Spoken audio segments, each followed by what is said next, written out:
예, 우리가 함께 읽은 그 본문에서요, 은혜를 은혜로 완성하는 감사라는 제목을 하나님의 말씀을 전하도록 하겠습니다. 오늘 드리는 주일 예배는 추수감사 주일로 보편적으로 드리고요. 그리고 이번 주간의 목요일에는 추수감사절 생스기빙이 있는 날이죠. 미국의 보편적인 문화는 생스기빙 그날에 가족들이 다 함께 모여서 식사를 하죠. 제가 템파에서 사역할 적에 미국 교회를 사용했었는데, 미국 교회 목사님께서 생스기빙 데이 때 우리 가족을 초청을 했어요. 그러면서 미국 교회 사모님께서 뭐라고 얘기했냐면, 미국의 전통적인 추수감사절 어떻게 지내는지 보여주겠다고. 그래서 이제 함께 우리 가족하고 함께 이제 식사를 나눴는데요. 특별히 인상에 남았던 거는 보편적으로 이제 추수감사절 때 터키를 잡아서 먹죠. 그거보다도 그 사모님이 각 사람의 식탁 앞에 옥수수 알맹이를 가져와갖고 각 사람 앞에 3개씩 놔두더라고요.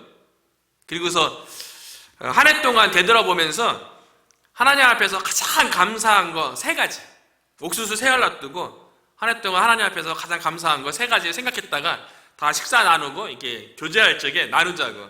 그리고 같이 이제 식사한 다음에 한 해를 돌아보면서 각자의 삶 가운데 하나님께서 베풀어 주신 은혜에 대한 감사가 무엇인지 나눴던 그런 기억이 있어요. 그래서 미국 성도들은 추수감사할 때 가족이 모여서 한 해 동안 하나님께서 베풀어 주신 은혜에 대해서 3가지 감사를 서로 나누는구나 라고 아주 뜻깊은 그런 시간을 가졌던 기억이 있습니다. 추수감사절이라고 그러죠. 추수감사주일이라고 얘기하죠. 근데 이번에 설교를 준비하면서 이런 생각이 들었어요. 왜 추수감사절 또는 추수감사주일일까? 추수한 것에 대해서 우리가 행복해갖고 추수행복절, 또는 추수한 것이 또 기쁘니까 추수기쁨절, 또 추수축복절, 뭐 이런 식으로도 이름을 지을 수 있는데 왜 추수감사절이라고 이름을 지었을까? 라고 이렇게 생각하는 가운데, 추수에 대해서 감사해야만 하는 이 감사가 왜 중요한지에 대해서 말씀을 준비하면서 더 크게 깨닫게 되었어요. 왜 감사가 중요한지 오늘 본문에 보면 우리가 이제 깨닫게 되는데요. 오늘 본문은 예수님께서 예루살렘으로 이렇게 여행 가시는 중에 일어난 사건이에요. 예루살렘을 가시는데 예수님께서 곧장 지름길로 가신 것이 아니라 사마리아와 갈릴리 사이로 지나가셨어요.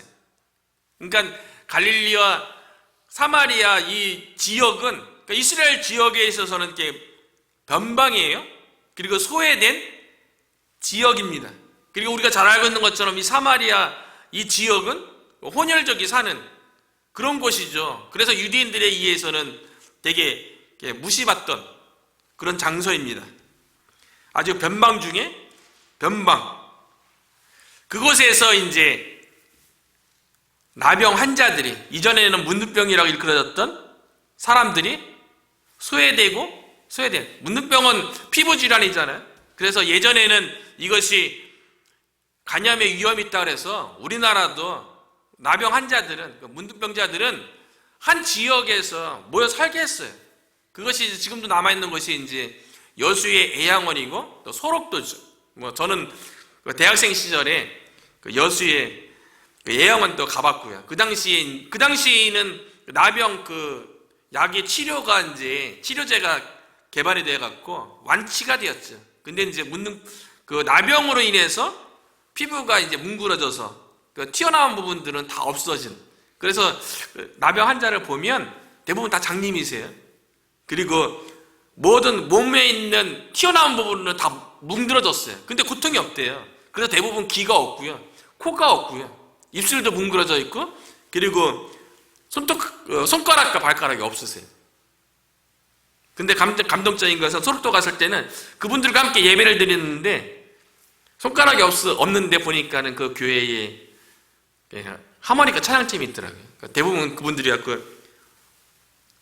여기다가 손바닥 여기에다가 양쪽으로 그 하모니카를 끼고서 이렇게 찬양하고 연주하는 거 보면서 큰 감동을 받았고요. 그리고 여수 애양원 갔을 적에 그곳에 이제 그 양재평 장로님이 계셨는데 그분한테 들었던 충격적인 이야기는 큰 감동을 아직 남아있는데, 이전에 이제 사랑의 원자찬이라는 그 손장원 목사님이 목회했던 곳이잖아요. 그런데 이제 손장원 목사님이 그랬다는 거예요. 거기 이제 나병 환자들과 이렇게 처음에 갔을 적에는 많이 배척당했대요. 그 건강한 사람이 나병 환자에 대해서 그 마음을 어떻게 헤아리고, 응? 당신이 우리를 얼마나 이해한다고 이곳에 와서 목회하냐고, 그래서 막 배척하고 막 그랬대요. 그래서 손장관 목사님이 어떻게 했냐면, 나병 환자에 내가 너희들과 함께하고 너희들 돕기 위해서 왔다는 걸 보여주기 위해서 나병 환자의 몸에서 피부병에서 고름이 흘러내리는 그 피부에 무릎에 대고서 그 피부 고름을 입으로 빠는 거를 실제로 행했다 그래요. 그것이 이제 예영한 교회 가면 거기에 죽도록 충성하라고 기념관이 있어요. 거기에 가면 그 사진이, 그 그림이 있어요. 순양화 목사님이 이제 나병 환자의 고름나는 부분을 입으로 그 진물을 빠시는 그런 이제 그림이 있어요. 근데 나중에 이제 그분들이 받아들이고 그곳에서 이제 예양한 교회를 순양화 목사님이 목회하셨는데 많이 관계가 좋아졌죠. 근데 순양화 목사님이 나병 환자들은 보이지도 않고 몸이 다 뭉들어졌잖아요. 일할 수도 없고. 그런데 그 나병 환자들을 향해서 꿈을 주고 비전을 주고 도전하는 모습 보고 큰 감동을 받았어요. 그게 뭐냐면 순양화 목사님이 그 나병 환자들을 향해서 뭐라고 했냐면, 응? 앞이 안 보인다고, 몸이 뭉그러졌다고, 하나님을 위해서 아무것도 할 생각을 안 하면 어떡하냐, 이 교회가 기도의 공장이 되게 하라고 그렇게 도전했었대요. 그래서 이 민족을 위해서 기도하고 민족의 통일을 위해서 기도하라고. 그래서 나병 환자들이 어떻게 했냐면요, 그 양재평 장로님을 중심으로 해갖고 모여서 이제 성경을 암송하기 시작했대요. 보이는 사람이 성경 하나 하고 나머지는 따라 읽고. 그래서 그분들이 우리가 갔을 때는 빌립보서를 전체를 외웠더라고요. 성경이 구약한, 그러니까 낮에 할 게 없잖아요. 그러니까 성경 읽고 외우고 그 말씀을 가지고 기도하는데, 그 다음날 새벽 기도를 참석했는데 그 4시 반에 새벽 기도 했거든요. 딱 새벽 기도 딱 갔는데 새벽 기도 끝나자마자 그분들이 다 가시더라고요. 그래서 왜 그런가 했더니만 그분들은 밥 먹고 곧바로 주무시는 거예요. 그리고 12시에 일어나서 새벽 예배 있을 때까지 기도하고 새벽에 아주 민족을 위해서 기도하시고 새벽 예배 끝나면서 각자 집으로 돌아가시는 거였어요. 그런데 양재평장님이 그런 얘기를 하시더라고요. 이제는 나병 환자가 없잖아요. 치료제가 나와서 이제 완치됐으니까요. 이제 더 이상 그곳에 더 이상 나병 환자들이 들어오진 않는데, 이곳이 손장화 목사님이 기도 공장이 되라고 해서 민족을 위해서, 민족 통일을 위해서 지금까지 많은 사람들이 기도했는데 그 인원수가 점점 줄는다는 거예요. 우리가 기도하지 않으면 누가 교회가 기도 공장이 되게 기도하겠냐고 그런 얘기하면서, 야, 몸이 뭉그러지고 불편한 그분들이 민족을 위해서, 민족 통일을 위해서 기도하는데 사지 멀쩡하고 건강한 우리는 하나님 앞에서 얼마나 감사하며 얼마나 더 하나님 앞에 헌신해야 되겠는가, 그런 생각을 해봤어요. 그 나병 환자들은 예전에는 예수님 당시에는 더 심하죠. 사람들과 접촉할 수도 없고 변방 중에 변방, 소외된 곳 중에 소외된 곳에 그들만 따로 살았던 거죠. 그곳을 이제 예수님께서 지나갔던 거예요. 그 나병 환자들의 입장에서는 가족들로부터 분리됐죠. 사랑하는 가족에게 피부병을 옮기면 안 되잖아요. 지역사회에서부터 또 분리됐죠. 사회생활을 어떻게 해요? 이웃과 교제를 어떻게 나눠요? 그래서 지역사회로부터 분리됐죠. 그러다 보니까 하나님을 섬기는 성전에도 갈 수 없죠. 하나님으로부터도 버림받은 입장이죠. 성전에 가서 하나님 앞에 예배할 수 있는 그런 여건이 안 되잖아요. 가족으로부터 버림받았죠. 지역사회로부터 버림받았죠. 하나님으로부터도 버림받은 그런 상황 가운데 있는 사람들이 나병 환자예요. 그 나병을 품고 그렇게 평생 살다가 죽어갈 수밖에 없는 이 나병 환자에게 예수님께서 찾아갔다는 거예요. 이것이 복음입니다. 이것이 나병 환자들에게 기쁜 소식이 되는 거예요. 하나님의 아들이시고 메시아신 그분이 소외되고 무시받고 이 세상에 소망도 없는 그들을 찾아왔다는 것, 이것이 복음이죠. 그들에게 예수님이 찾아온 것이 위로가 되고 격려가 되고 소망이 되는 거죠. 어쩌면 우리들도 좀 약간 좀 나병 환자 같은 그런 측면이 있어요. 우리들도 미국의 주류 가운데 사는 건 아니잖아요. 아무리 우리가 하나님의 자녀고 하나님의 그 시민 의식을 가지고 이 땅에서 어차피 하나님께서 다 창조한 곳이니까 하나님이 주인이니까 우리가 주인의식 가지고 미국에 살아가지만 그럼에도 불구하고 미국 사회 속에서 어쩌면 나병 환자처럼 우리들도 때로는 무시받고 소외되고 그런 상황 가운데 우리가 놓일 수 있지. 그렇기 때문에 우리에게도 복음이 필요한 거예요. 우리에게도 예수님이 찾아와 주셔서 우리의 마음을 위로하고 이 미국 사회 속에서 받은 상처, 어려움 이런 것들을 주님께서 위로하시고 격려하시고 새 힘을 우리에게 주시는 것이 필요하죠. 그러니까 우리가 주님을 바라봐야 돼요. 우리들도 늘 주님만 의지하면서 살아가야 되는 거죠.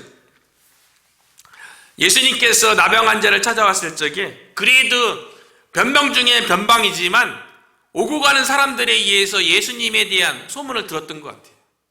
예수님께서 말씀을 증거하면 그 말씀에 능력이 있어서 많은 사람들이 변화되고 은혜 받는다더라. 예수님께서 죽은 자도 살리시고 수많은 병자들을 고치시고 귀신을 쫓아낸다더라. 예수님에 대한 소문을 들어서 어느 정도 이 나병 환자들이 알고 있었던 것 같아요. 그래서 예수님이 방문한 것에 대해서 나병 환자가 이렇게 소리칩니다. 13절이죠. 소리를 높여 가르되 예수 선생님이여 우리를 긍휼히 여기소서. 재밌죠? 예수님을 선생님이래요. 예수 선생님이요. 예수님에 대해서 듣긴 들었는데 예수님에 대해서 충분히 누구신지 믿음으로 받아들일 수 있는 그런 지식은 얻지 못했던 것 같아요. 그래도 어쨌든 예수님이 뛰어난 분으로 받아들일 수 있는 믿음은 있는 거예요. 그래서 예수 선생님이요. 예수 선지자여도 아니고 예수 선생님이요. 우리를 긍휼히 여겨 주십시오. 우리를 불쌍히 여겨 주셔서 우리의 아픔을 헤아려 주시고 우리로 하여금 눈을 뜨게 해 주십시오. 예수님에 대해서 들은 그 작은 믿음으로 예수님 앞에 나오는 거지. 온전치 못한다 할지라도 작은 믿음이라 할지라도 하나님의 구원의 역사는 일어납니다. 복음성가에도 그런 가사가 있잖아요. 우리의 신음에도 응답하시는. 우리가 기도할 적에 너무 힘들고 어려울 적에 기도 내용을 구체적으로 얘기하지 못할 정도로 마음이 너무 쓰리고 아파서 끙끙 앓면서 신음할 때에도 그 신음조차도 하나님께서 들으신다고 우리가 복음선거로 하나님 앞에 찬양하잖아요. 온전하지 못한 작은 믿음이라 할지라도 하나님은 들으시고 구원의 역사를 이룬다는 거예요. 반면에 마태복음 20장에는요 좀 비슷한 장면이긴 한데 맹인 2명이 있어요. 여기는 여리고예요. 맹인 2명은 앞을 못 보긴 하지만 건강하잖아요. 사람들한테 피부병을 옮기는 그런 사람은 아니잖아요. 그리고 여리고는 많은 사람들이 오고 가는 상업 도시였기 때문에 변방에 있는 사람들보다 예수님에 대한 이야기를 더 많이 듣죠. 그러니까 많이 듣는 게 중요한 것 같아요. 우리들도 성경에 대해서 많이 읽는 게 중요한 것 같아요. 그러면 더 큰 믿음을 갖는 거죠. 그래서 예수님이 여리고를 지나가실 적에 두 맹인이 또 예수님이 지난다는 얘기를 들었어요. 그리고 똑같이 소리를 높여서 예수님 앞에 부르짖습니다. 우리를 불쌍히 여기소서 다윗의 자손이요. 좋은 곳에 있어야 돼요. 사마리아와 갈릴리 병반 그런 데보다도 여리고에 있는 게 더 중요한 거예요. 여리고에 있었던 이 두 맹인은 예수님에 대해서 정확한 신앙 고백을 하는 거예요. 다윗의 자손이요, 하나님의 아들 메시아요. 예수님이 누구신지 정확하게 알잖아요. 예수님이 누구인지 정확하게 알면 다윗의 자손이라는 고백이 있으면 이 고백 속에 이미 구원은 있는 거예요. 그래서 로마서 10장 13절에 보면 누구든지 주의 이름을 부르는 자는 구원을 받으리라 라고 이렇게 얘기했는데, 사도 바울이 두 맹인은 이미 예수님이 누구신지 정확하게 알고 있고 예수님에 대해서 다윗의 자손이요 정확하게 부르고 나를 불쌍히 여겨 주십시오 라고 얘기하니까 예수님께서 어떻게 했냐면 그 두 맹인을 불쌍히 여기서 그들의 눈을 만지시니 곧 보게 되어 이번에는 두 맹인이 예수님을 따르게 되었어요. 중요한 것은 나병 환자든 맹인이든 믿음을 보였다는 거죠. 작은 믿음이든 온전한 믿음이든 믿음을 보일 적에 우리의 문제가 해결되는 줄로 믿습니다. 예수님을 믿음을 보고 싶어 하세요. 그래서 나병 환자에게도 그 작은 믿음이지만 이 믿음을 보이게끔 하기 위해서 예수님께서 뭐라고 얘기했냐면요, 두 맹인은 눈을 만져서 그 자리에서 고쳐주잖아요. 그리고 믿음도 더 컸고요. 예수님을 다윗의 자손이라고 고백했으니까요. 반면에 나병 환자들은 예수 선생님이라고 고백한 그들에게는 예수님께서 그들의 믿음을 보시기 위해서 그 자리에서 고쳐주신 게 아니고요. 예수님께서 뭐라고 얘기했냐면 제사장에게 가서 너희의 몸을 보이라. 믿음을 요구한 거죠. 예수님께서 그 당시에 나병을 나았다라고 판단하는 사람은 의사가 아니라 제사장이었어요. 왜냐하면 그 당시 나병이라는 이 병은 하나님께서 주시는 병이라고 하나님의 저주라고 여겼기 때문에 제사장에게 가서 나병이 나았다는 것을 판단받아야 돼요. 그런데 나병 환자가 예수님 말씀 듣고 어떻게 제사장에게 갈 수 있어요? 믿음이 요구되는 거죠. 믿음을 보여야죠. 그 믿음을 보이는 행위가 뭐였어요? 그 자리에서 예수님이 제사장에게 가서 몸을 보이라, 이 얘기는 저 말이 예수님께서 우리의 몸을 고쳐주셨구나 라는 믿음으로 제사장에게 가는 거예요. 가는 거로 보이는 거예요. 그래서 14절에 보면요, 보시고 가라사대 가서 제사장들에게 너희 몸을 보이라 하셨더니 저희가 믿음을 보였죠. 저희가 가다가 우리는 하나님의 말씀 듣고 그대로 실천하고 행동합니까? 나병 환자는 그래도 대단해요. 예수님을 메시아로 바라본 게 아니라 선생님 정도로 받아들였는데 예수님이 말씀하니까 그 말씀에 순종해서 가다가 믿음을 보였더니 깨끗함을 받은지라. 저와 여러분도 예수님께 우리의 믿음을 보여서 우리의 삶 가운데 있는 우리의 문제가 예수님으로 인해서 해결되어지는 그와 같은 은혜가 풍성하기를 주의 이름으로 축원합니다. 제사장에게 보이라고 했는데요, 그들이 제사장에게 가다가 그들의 몸이 깨끗함을 받은지라. 깨끗함을 받은지라. 피부병으로 몰골이 되게 흉했을 텐데 깨끗함을 받았대. 깨끗하다라는 그 헬라어가요, 카다리조인데 정결하다, 순결하다 이런 의미를 가지고 있고 원상복구를 의미한대요. 원상복구. 다른 사람의 눈에 보았을 적에 아마 하나님께서 어떻게 이렇게 귀도 뭉그러지고 코도 뭉그러지고 눈도 안 보이고 막 그럴 텐데 가다가 깨끗함을 받았다, 원상복구되었다라고 이야기하는 걸 보면 하나님께서 온전하게 이 나병 환자들의 병을 고쳐주셨다는 거예요. 하나님의 구원은요, 원상복구예요.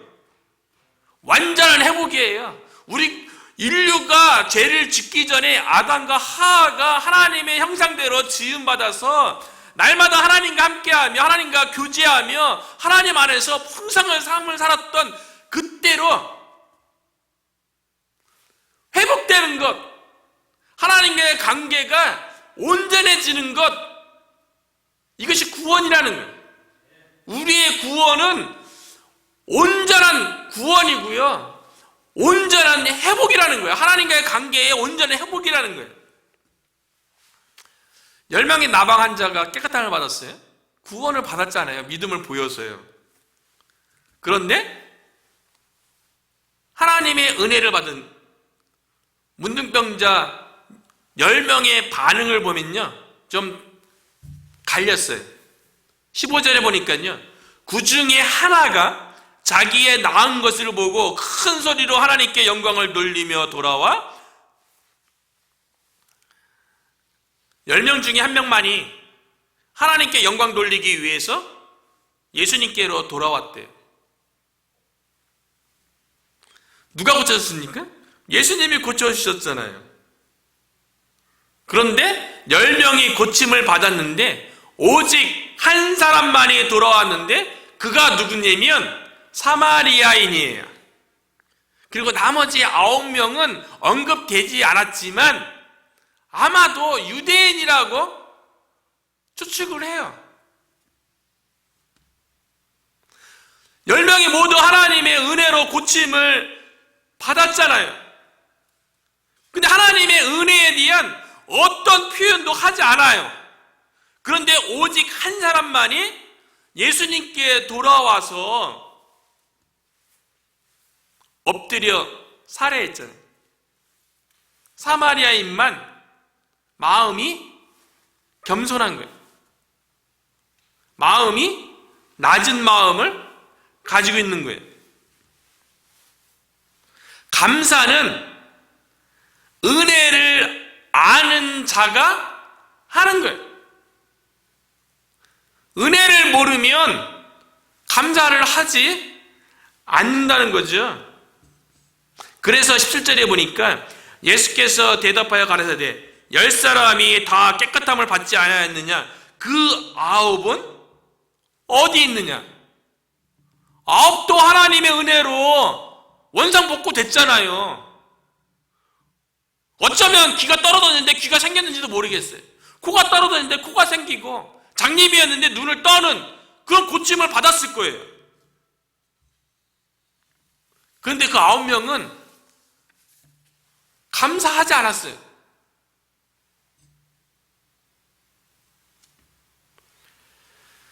그 9명은요, 감사를 표현하지 않았는데요, 감사하는 게 왜 중요한지 19절에 보면 이렇게 성경은 기록하고 있어요. 그에게 이르시되 일어나 가라, 내 믿음이 너를 구원하였느니라 하시더라.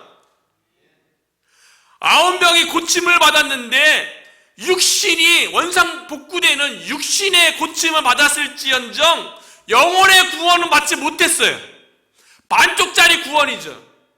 그런데 사마리아인 한 명은 예수님께 돌아와서 감사를 표현함으로, 감사를 표현한 것 자체가 믿음인 거예요. 그래서 그 믿음으로 구원을 경험했어요. 이 구원은 뭐겠어요? 영혼의 구원이죠.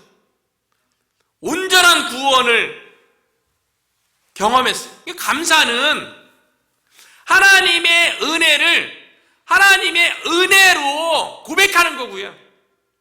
하나님의 구원을 하나님의 구원으로 온전히 받아들이는 믿음의 고백이 감사였던 거예요. 그런데 예수님께 감사하러 돌아오지 않은 9명, 유대인이라고 우리가 예측을 하잖아요. 그들은 왜 안 돌아왔을까요? 스스로 자기 노력이 있다고 생각했는지도 모르겠어요.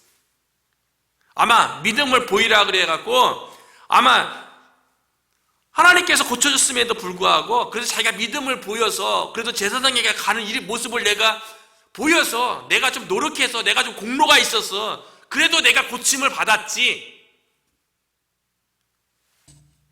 이런 생각을 했던 거죠. 내가 뭔가 했다라고 생각하는 사람은요, 감사 안 해요. 나는 아무것도 할 수 없고 나는 아무것도 하지 않았고 오직 하나님께서 모든 것을 하셨습니다 라고 믿음으로 고백하는 사람이 감사를 한다는 거죠. 그러니까 감사는요, 믿음의 고백인 거예요. 오늘은 추수감사 주일로 지키잖아요. 왜 추수를 감사합니까? 이전에 그 농경사회 때 봄에 씨를 뿌리고 여름에 수고를 해요. 그 가을에 추수를 해요. 내가 노력했잖아요. 내가 열심을 내고 내가 땀을 흘렸잖아요. 그런데 내가 노력한 거 아무것도 없다고 생각하는 거예요.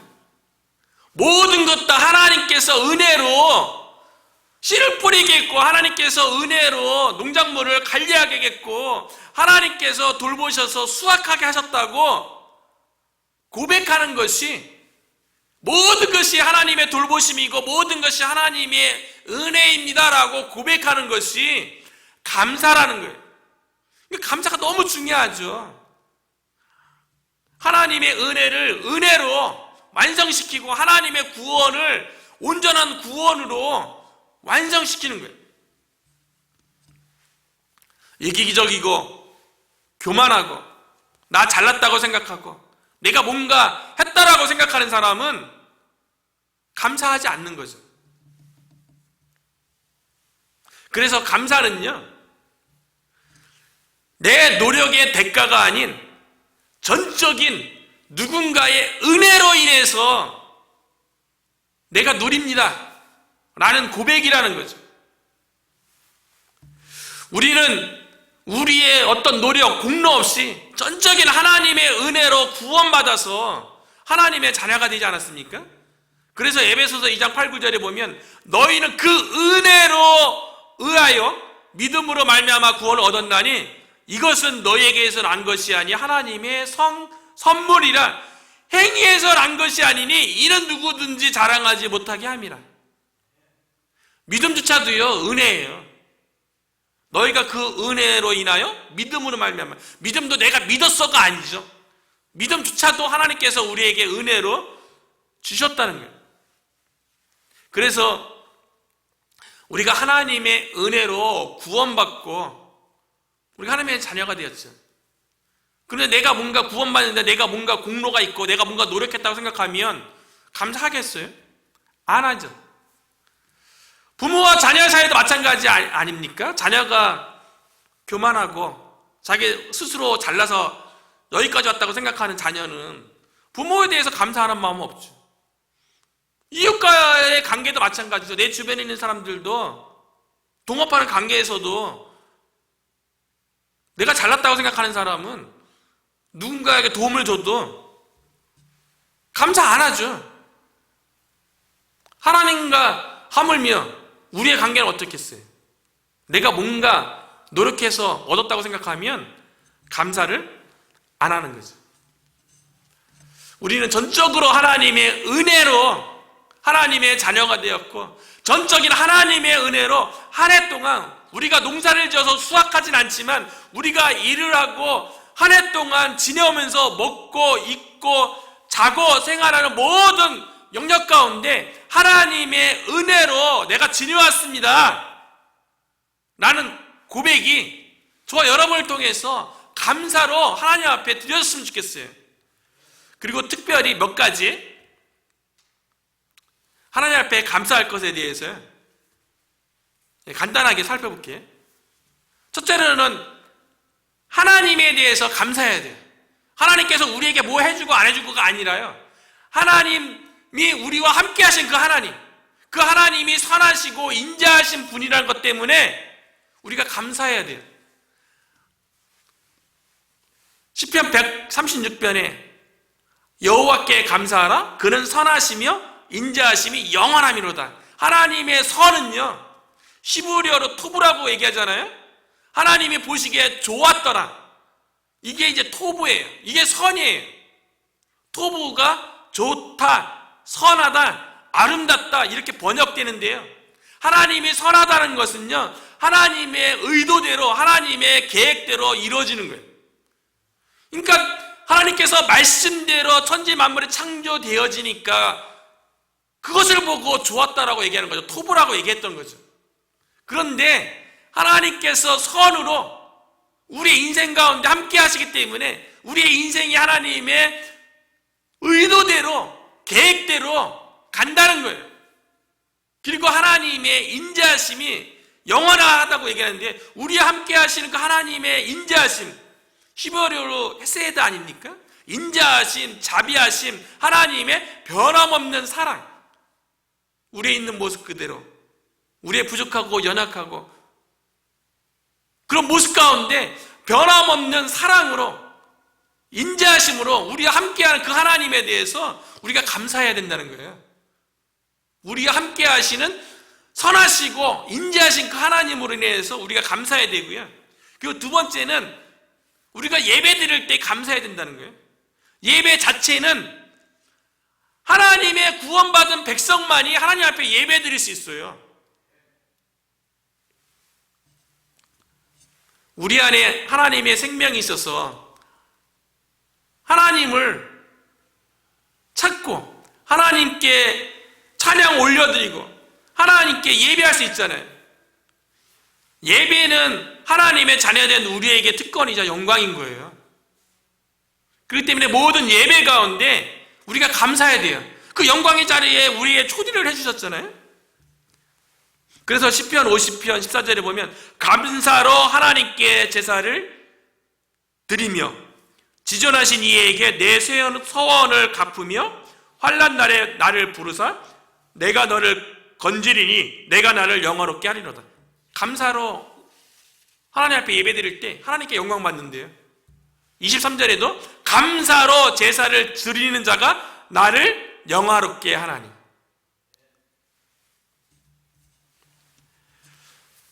우리가 모든 예배 가운데 우리가 거저 그냥 예배 드리는 게 아니고요, 우리의 노력으로 예배 드리는 게 아니고요, 전적인 하나님의 은혜로 우리가 구원받아서 하나님의 은혜로 이곳에 와서 하나님을 찬양할 수 있고 예배할 수 있음에 늘 감사했으면 좋겠고요. 세 번째는 하나님 앞에 감사로 기도를 드려야 된다는 거예요. 하나님이 우리 아버지 아닙니까? 그 사도 바울은 아빠, 아버지라고 얘기하잖아요, 하나님을요. 예수님도 주기도문에서 하늘에 계신 우리 아버지여라고 부르면서 기도하라고 했어요. 아버지인 우리 하나님께서 자녀인 우리의 모든 필요를 아시고 우리가 구하기 전에 우리에게 있어야 될 것, 필요한 것 다 알고 계세요. 그래서 예수님께서 뭐라고 얘기했냐면요, 마가복음 11장 24절에 보니까요, 그러므로 내가 너에게 말하노니 무엇이든지 기도하고 구하는 것은 받은 줄로 믿으래요. 그 마지막으로는 우리의 삶 가운데 모든 일에, 행복한 일이든 불행한 일이든 기쁜 일이든 슬픈 일이든 성공한 일이든 실패한 일이든 잘 되는 일이든 부족한 일이든 모든 일에 감사해야 된다는 거예요. 그래서 사도 바울이 데살로니가 5장 16절부터 18절에 얘기하잖아요. 항상 기뻐하라, 쉬지 말고 기도하라, 범사에 감사하라. 범사, 모든 일에 감사하라는 거예요. 왜냐하면 사도 바울이 로마서 8장 28절에 이렇게 얘기했어요. 우리가 알거니와 하나님을 사랑하는 자 곧 그의 뜻대로 부르심을 입은 자들에게는, 우리가 하나님의 뜻대로 부르심을 입은 자들이죠, 모든 것이 합력하여 선을 이루느니라. 이 선, 히브리어로 토부, 하나님의 의도대로 되는 것, 하나님의 계획대로 되는 것, 이것이 선인데, 모든 일들이요, 하나님께서 궁극적으로 하나님의 계획대로 이루어간대요. 그렇기 때문에 모든 일 가운데 감사해야 된다는 거예요. 뭐 좋은 일일 때만 감사하고, 성공했을 때만 감사하고, 뭐 기뻐할 때만 감사하고, 그런 게 아니고요, 안 좋은 일 있을 때도, 슬픈 일 있을 때에도, 실패했을 때에도, 좌절됐을 때에도 모든 일들 가운데 하나님 앞에 감사하면 하나님께서 그 모든 것을 통해서 합력해서 선을 이루신대요. 그래서 범사에 감사하라는 거예요. 결국 감사는요, 하나님의 은혜를 은혜되게 하는 거예요. 하나님의 구원을 구원되게 하는 거예요.